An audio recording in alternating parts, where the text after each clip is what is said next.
We're joined by Missouri-Kansas City head coach Marsha Freese. Coach, can you please tell us about your team and expectations for the upcoming season? Yeah, absolutely. I'd love to.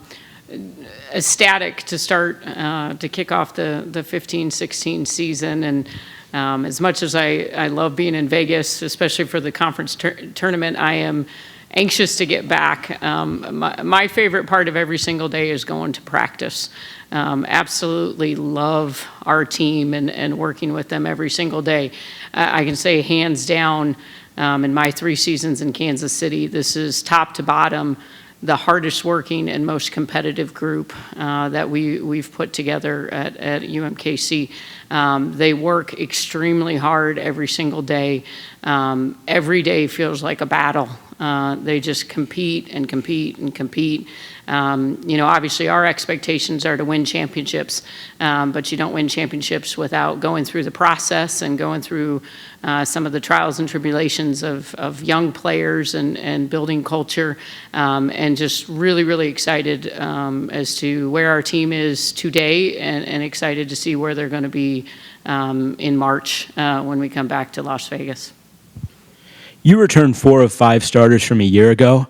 How's that experience going to help you in 2015-16? Well, I mean, 3 of those starters are still really, really young.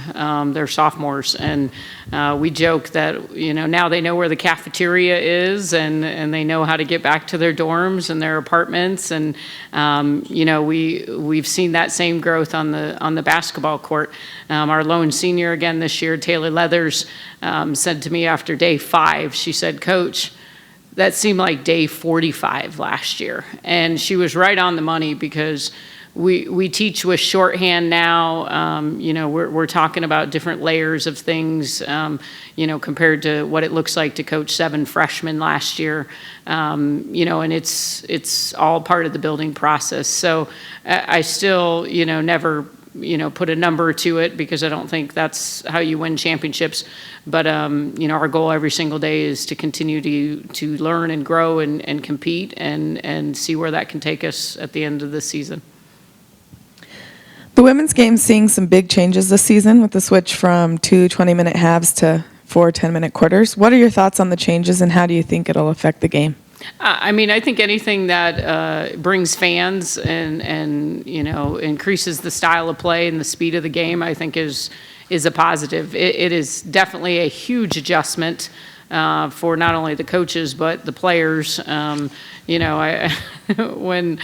some of our young players, when I said, there's no more one-on-ones, they looked at me with their eyes got all big. What? I mean, it was kind of news to them. So certainly with a young team, it's a little nerve-wracking, because there's still so much they've got to learn, and now you kind of change the few things they are familiar with. But I think the name of the game is adapting and evolving, and it's great to see that our game embraces change. Coach, are there any newcomers or younger players that didn't have a large role last year that you're expecting to step up and take a larger role this year? I think, this team is poised. There's so many individuals on this team poised to have breakout seasons. It's really hard to name them all. I think Aries Washington is the kid, people know. She was kind of a breath away from, potentially being a freshman of the year in this league. But, the unnamed kids, the Samantha Waldron, who is an unbelievable sophomore that just has started to show her game. Kiana Law is a name that people in this league are going to remember as she develops in her time. She is an unbelievable talent. And just somebody that she's really going to make a name for herself. But the addition of 4 newcomers, junior college kids, and an incoming freshman, got some very talented junior college kids that have joined our program this year and really have bought into and are a part of helping create culture, and very excited for those kids. India Johnson, Cedra Coleman among them. I think there's some really talented kids on this team who can have breakout seasons for us. Your team's been very successful in the classroom over the last 2 seasons, posting the top GPA among NCAA Division I women's basketball teams. How do you help your players succeed academically with the commitments that come with being a D1 athlete? Because we have standards and we expect them to live up to it. And as time has evolved, they teach those standards to the people that come behind them.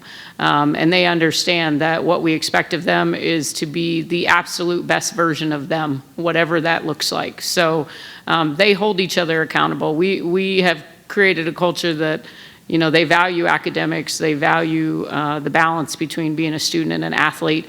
You know, and for me as a coach, I know academics and getting those in line are always the first kind of precursor to the on-court success. If they're willing to work hard off the court, I also know they're willing to work hard on the court. And, you know, they've laid the foundation and laid the groundwork of what's to come for this team as far as basketball is concerned.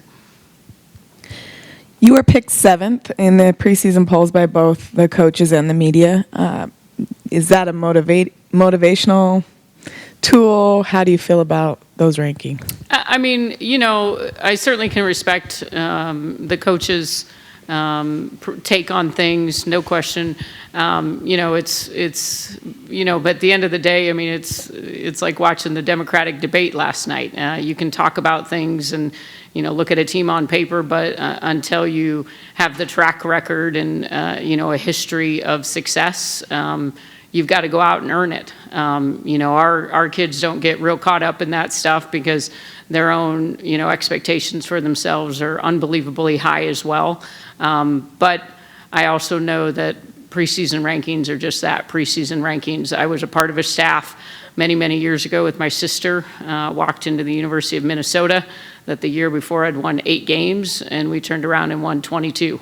It's all about what is the tipping point, which season is the tipping point to take that next step in your success as a program. And I know our team is really ready and anxious to help kind of take us to that next place. You've got a couple big non-conference games, traveling to Kansas, traveling to Northwestern. How does playing those quote-unquote big-time programs help you get ready for conference season?